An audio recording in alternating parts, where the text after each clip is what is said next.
ఓం నమో వెంకటేశాయ.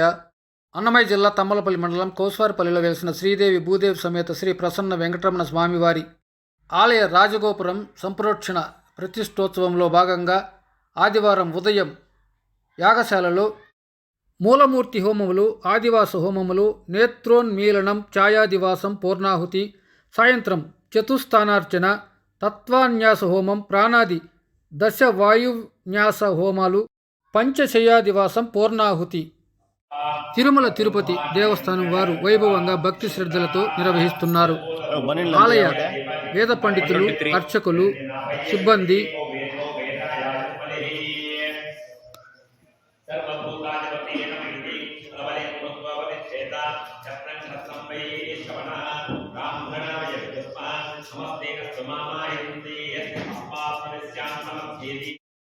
DYO Varalakshmi, AEO Gopinath, superintendent ముని Balakumar, assistant Nagesh, Nagaraju, ఆలయ అర్చకులు రమేష్ బాబు, వేద పండితులు కృష్ణప్రసాద్ భట్టర్, ధనుష్ భట్టర్ తదితరులు, వేదపారాయణం బాలాజీ, షణ్ముగస్వామి తదితరులు, పోటు మధుస్వామి, ఆలయ రక్షణ సిబ్బంది, భక్తులు పెద్ద ఎత్తున పాల్గొన్నారు.